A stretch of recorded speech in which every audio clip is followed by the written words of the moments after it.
না, এটা আমাদের ইন্ডিয়ান টিম হতে পারে না। না, আমার বিশ্বাস হচ্ছে না এটা ভাই।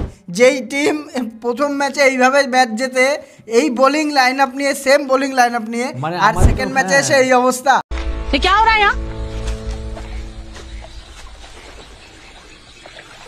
মানে আমার তো মনে হচ্ছে 2026 কি টি20 এটা স্কোয়াড ব্যাটিং এ হেগেছে, বোলিং এ হেগেছে আজ, মানে সেকেন্ড টি20 তে। আমি তো মানে বিশ্বাসই হচ্ছে না আমার নিজের চোখে এটা। 2026 টি20 স্কোয়াড, আরে এই স্কোয়াডটা তুই দেখ না, ফার্স্ট টি20 তে এসে কি খেলে দিল। প্লাস এটার মধ্যে যা পটেনশিয়াল আছে, পুরো ওয়ার্ল্ড ক্রিকেটে খুব কমই টিম আছে এরকম, মানে নেই বলতে গেলে, যে এই টিমটার মধ্যে যা পটেনশিয়াল আছে। কিন্তু এটা হলো কি সেকেন্ড টি20 এটা হলোটা কি? জঘন্যতম বোলিং, জঘন্যতম ব্যাটিং, আর জঘন্যতম হচ্ছে কোচিং। অবশ্যই এখানে বলতে হবে, কারণ 3 নম্বরে অক্ষর প্যাটেলকে নামাচ্ছে, কি এখানে থিঙ্কিংটা কি হতে পারে এর পিছনে? তারপরে আবার কি প্রেসার কাকে বলে?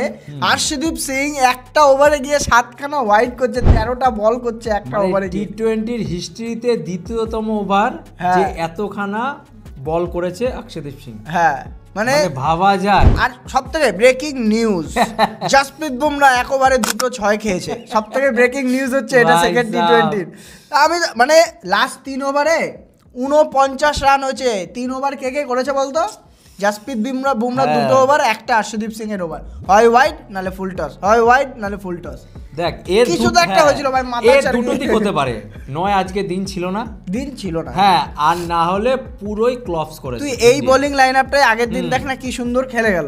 আর এই ফার্স্ট টি20 তার সেকেন্ড টি20 এসে এরকম 30 পারফরম্যান্স, মানে 17 বড় ওভার বল ওভার থেকে মনে হয় কোনো বলই আর কি পিছে পড়ছিল না, সব ফুল টস। আমার ভাই টস জেতার দরকার নেই, 10 দরকার নেই আমার। টস জিতেছে এই ম্যাচে, আমার দরকার নেই। উদ্ধার করে দিয়েছে। টস তোমরা যেত, ম্যাচ আমরা জিতি, ওটাই আমার যথেষ্ট। আমার এর বেশি আর কিছু চাই না। তো যাই হোক, টস জিতেছে ইন্ডিয়া। টস জিতে বোলিং নিয়েছে, প্রথমে ওদের ব্যাট করতে দিয়েছে, আর দিয়েছে কারা এসছে? কুইন্টন ডিকক, সেই সাউথ আফ্রিকার, যে আমরা আগের ভিডিওতে বলেছিলাম ফার্স্ট টি20 রিভিউতে, যে অরিজিনাল যে ওদের পোটেনশিয়াল ব্যাটিং যে লাইন আপের, সেটা দেখা গেছে এই ম্যাচের মধ্যে।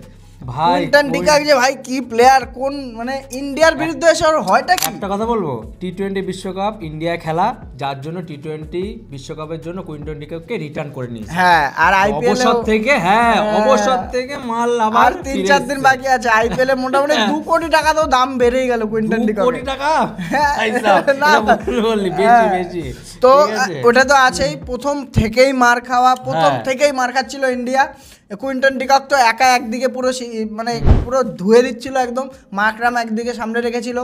কিন্তু আমি এখানে জাসপ্রীত বুমরা এরকম মার খাচ্ছে, আর্শদীপ সিং মার খাচ্ছে, অক্ষর প্যাটেল মার খাচ্ছে, অসহায় মানে হার্দিক পান্ডিয়া মার খাচ্ছে, এমন কোনো বোলার নেই যে ছাড়েনি তাকে। কিন্তু একটা বোলার বাদে ভাই, বরুণ চক্রবর্তী ভাই, সেলিউট ভাই। প্রথমে এসে ব্রেক থ্রু, সেকেন্ডে এসে আবার যে ওই মাকরামের চুরিটা চলছিল, আর কুইন্টন ডিকক যদি উইকেটে না নিত না, 250 যেত, অবশ্যই যেত তো কুইন্টন ডিককের। ওটা স্ট্যাম্প না, ওটা রান আউট। কুইন্টন ডিককের মধ্যে ভাই একটা প্রবণতা আছে, ও পুরোপুরি ক্যাজুয়াল নি না। ও 99 থাকলেও ক্যাজুয়াল খেলে, প্লাস 90 থাকলেও 100-র উপরে খেললেও ক্যাজুয়াল খেলে। দেখ না, 13 ম্যাচে ইন্ডিয়ার বিরুদ্ধে 13 ম্যাচে 419 রান, 441 রান, 441 রান, 5খানা টি20 হাফ সেঞ্চুরি আছে। তাহলে ইন্ডিয়ার বিরুদ্ধে আসে ডিককের অন্যরকমই হয়ে যায়। তারপরে আবার কি মানে, তাও কামব্যাকটা কোথায় হলো বলতো? শিবম দুবের একটা ওভার আসলো, ওই ওভারটায় মোটামুটি 9 রান 10 রান খেয়ে গেল। তো ওই যে ওভারটা যে কামব্যাকটা দিল, তার আগে কিন্তু আর্শদীপ সে 7টা ওয়াইডের ওভার, 7খানা ওয়াইড, 13টা বল করে গেছে আর্শদীপ সিং। গাম্ভীরের রিয়াকশনটা দেখেছিস? হিস্ট্রিতে দ্বিতীয়তম ওভার, এতখানা বল করেছে। গাম্ভীরের রিয়াকশনটা কিন্তু ব্যাপক ছিল একদম।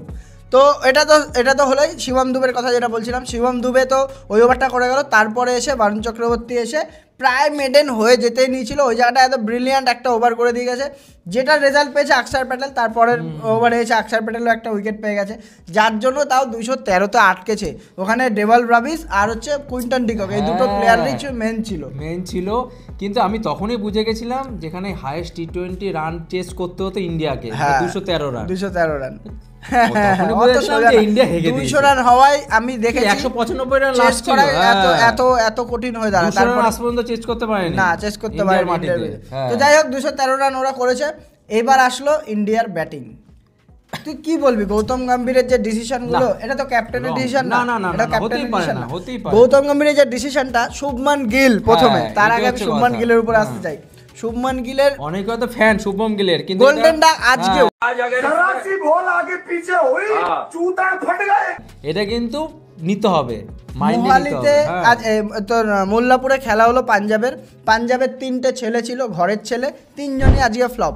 অভিষেক শর্মা, শুভমান গিল তো গোল্ডেন ডাক 1 বলে আউট হয়ে গেছে, আগের দিনও ফ্লপ, এইও ফ্লপ, জোর করে নিয়ে চলে আসছে। সঞ্জু স্যামসং, আচ্ছা হ্যাঁ, আর হচ্ছে তোর আর্শদীপ সিং, 3জনেই পুরো পাঞ্জাবে হোম গ্রাউন্ডে পুরোপুরি ফ্লপ। তা আরেকটা যেটা কথা হচ্ছে সঞ্জু স্যামসনকে নিয়ে যেটা বলছিলাম আমরা, এই জায়গাটাকে মিস করছিস তাহলে ওপেনিং এ জোর করে এসে শুভমান গিলে ঢোকানো হয়েছে মনে হচ্ছে, কিন্তু ফোর্স এন্ট্রি। একটা টুইট বলছি, রবি শাস্ত্রী কিন্তু একটা বিশাল বড় টুইট করেছিল যে এখানে কিন্তু টি20 স্কোয়াডে চলে না তো এত ফ্লপ ভাই, চলে আর যদি চলেও তার থেকে বেটার প্লেয়ার তো আমার কাছে আছে সঞ্জু স্যামসন তো রয়েছে, এত সুন্দর রেকর্ড, প্রায় 48-এর এভারেজ রয়েছে সঞ্জু স্যামসনের, সেই প্লেয়ারটাকে তুমি কি করে বসাতে পারো? 3টে ফরম্যাটে ক্যাপ্টেন বানাবো, কি দরকার? সূর্যকুমার আছে তো আমার যে ফেভারিট তাকেই খেলাবো না, কিন্তু সেটা চলবে না, স্ট্যাক চলবে যে কত রানে কত ম্যাচে কত রান করেছে। সঞ্জু স্যামসনের কিন্তু খুব বাজে হয়েছে সঞ্জু স্যামসনের সঙ্গে, এটা আমি আশা করছি এরপর শুভমান গিলে এই যদি সিরিজটা ফ্লপ যায়, হ্যাঁ আসবে আবার, এই সিরিজ ফ্লপ গেলে প্রেসারে আনতে বাধ্য হবে। হ্যাঁ অবশ্যই, এটা তোর সাথে এগ্রি, এটা কিন্তু দরকার। আর এটা তো হলো 3 নম্বরে অক্ষর প্যাটেল, এটা কি লজিক? আমাকে তুই বুঝাবি কি লজিক? এটা পাকনামি, কোচের তো পাকনামি। আমাকে একটা জিনিস বল, তুই 3 নম্বরে ব্যাটিং করিস, তোকে বলা হয়েছে তোর জায়গা ওটা স্লটেড, প্লাস হচ্ছে 4 নম্বরে সূর্যকুমার যাদব করে বসে আছে, হ্যাঁ 4 নম্বরে খেলিস। তোরা যখন প্র্যাকটিস করবি, তোরা কেমন ধরনের প্র্যাকটিস করবি? নিশ্চয়ই 3-4-এ খেলার মতো নতুন বলে প্র্যাকটিস হবে। অবশ্যই। তাহলে তোকে যদি ম্যাচে গিয়ে 5 নম্বর 6 নম্বরে নামিয়ে দেয়, ঠিক আছে, যে পুরনো বলে প্র্যাকটিস করছে অক্ষর প্যাটেল, তাকে যদি 3 নম্বরে নামিয়ে দেয়, তাহলে পারফরমেন্সটা আসবে কোথায়? এই জন্য তো বললাম অক্ষর প্যাটেল 21 বলে 21 রান, মাত্র একটা বাউন্ডারি। তাহলে আর এখানে তিলক বর্মা কি খেলে গেল? তিলক বর্মা 3 নম্বরে আসলে ও এতগুলো, প্রথম কথা তো এতগুলো উইকেট পড়তো না, পরপর যে উইকেট পড়লো 4খানা, এগুলো উইকেটগুলো পড়তো না, প্লাস 3 নম্বরে ও একটা স্টেবিলিটি দেয়। তিলক বর্মা কিন্তু ক্লাচও খেলতে পারে, প্লাস ও একটা দিকে অ্যাঙ্কার ইনিংসও খেলতে পারে। ওইদিকে সূর্যকুমার যাদব ফ্লপ পুরো চলছে, একদম কিছু বলার নেই। হ্যাঁ হেরেছি মানে এটা কিন্তু হয়ে যায়, না হারটা আমি বলছি না, আমি বলছি একই ভুল রিপিট করা, বারবার করে রিপিট করা, ওটাই আমরা, এটা ফুটবল না যে আমি এখানে অল টিম ফুটবল খেলবো, যে আমরা যেখানে যে ডিফেন্ডার গিয়ে গোল দিয়ে দিতে পারবে, ঠিক আছে, স্ট্রাইকার গিয়ে গোল দিতে পারবে। এখানে তো এটা ক্রিকেট, এটা ফুটবল না। আমরা আগে 6 নম্বরের প্লেয়ার 3 নম্বরে নামিয়ে দিলে এখানে চলবে না। আমরা আগের দিনে বলেছি একটা ফরম্যাটে খেলতে গেলে কিন্তু ভাই তাকে হ্যাঁ অনেক কিছু স্যাক্রিফাইস, একটা ফরম্যাট খেলতে গেলে সবথেকে বড় কথা ওটাই যে স্যাক্রিফাইস করতে হয়। সূর্যকুমারের কথা বলছে, ক্যাপ্টেন থেকে বেঁচে যাচ্ছে, নালে কিন্তু কবে ড্রপ হয়ে যেত। এটা ঠিক কথা যে ক্যাপ্টেন যদি না থাকতো, আর ক্যাপ্টেন ড্রপ হয়ে যেত, একমাত্র ওর স্ট্যাটস ভালো আছে ক্যাপ্টেন হিসাবে, এর জন্য 7খানা গত সিরিজ জিতে এসেছে, এর জন্য অ্যাজ এ ক্যাপ্টেন ওর জন্য এখনো অবধি টিমে টিকে রয়েছে। সূর্যকুমার যাদব ড্রপ হয়ে যেত, ফর্মের জন্য ড্রপ হয়ে, হ্যাঁ কামব্যাক করতে পারতো, অবশ্যই কামব্যাক করতে পারতো, পরে দেখা যেত। আইপিএল একটা ভালো খেললে কামব্যাক করতে পারতো, কিন্তু এখানে ক্যাপ্টেন্সির জন্য কিন্তু টিকে রয়েছে, এটা হচ্ছে মোদ্দা কথা। তো ইন্ডিয়ার ব্যাটিং এটাই ছিল। আচ্ছা তাই পারফরম্যান্স, তিলক বর্মা, জিতেশ শর্মা এসে লাস্টে একটুখানি খেলেছে, তিলক বর্মা একটা সুন্দর ইনিংস খেলে গেছে। হার্দিক পান্ডিয়া আজকে মানে বোঝা যাচ্ছিল সেই রিদমে ছিল না, যে হার্দিক পান্ডিয়া বারবার করে ব্যাট মারছিল নিচের মধ্যে। তো যাই হোক, ইন্ডিয়া ম্যাচ হেরেছে, এটা কোনো বড় কথা নয়, সিরিজ জেতা নিয়ে কথা, মোদ্দা কথা। কিন্তু এই ভুলগুলো রিপিট করা থেকে এগুলো আছে কটা আর আছে, বিশ্বকাপের আছে 8টা ম্যাচ আছে, তাহলে এই 8টা ম্যাচে যদি পারফরম্যান্স ঠিকঠাক না দেয়, ডিসিশন নিতে হবে। রোহিত কোহলিকে ফেরত আনো আবার।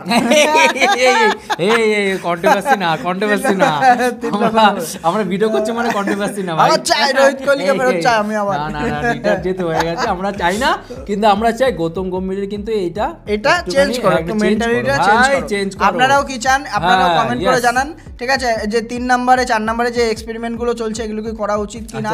আমরা জানি আপনি বললে কিছুই হবে না, কিন্তু হচ্ছে তাও একটা আওয়াজ ওঠে, কোনো না কোনো দিক থেকে একটা আওয়াজ। এটা যদি জিতে যেত তাহলে কিন্তু আমাদের মধ্যে এত কিছু সংশয় থাকতো না, এত সংশয় থাকতো না এই ম্যাচের মধ্যে, যে চ্যাম্পিয়ন টিম জিতেছে, মোদ্দা কথা একটা। কিন্তু এইভাবে যে হারবে, ব্যাটিং বোলিং সব থেকে যে কোলাপস করবে, এটা আমরা মানতে পারি না। তো আজকের রিভিউ এটুকুই ছিল, আপনারা বলবেন রিভিউ কেমন লাগলো, এবং আমরা কিন্তু প্রত্যেকটা আইপিএল সম্পর্কিত প্রত্যেকটা ভিডিও নিয়ে আসছি, একদম A to Z total update পেয়ে যাবেন আপনারা আমাদের চ্যানেলের মধ্যে, প্লাস হচ্ছে প্রত্যেকটা ম্যাচের রিভিউ থেকে শুরু করে প্রত্যেকটা জিনিসের আপডেট আপনারা পেয়ে যাবেন। তো আমাদের চ্যানেলের সঙ্গে বুঝিয়ে থাকুন, প্রত্যেকটা ভিডিও কিন্তু আমরা এখানে আপডেট দিয়ে দেবো।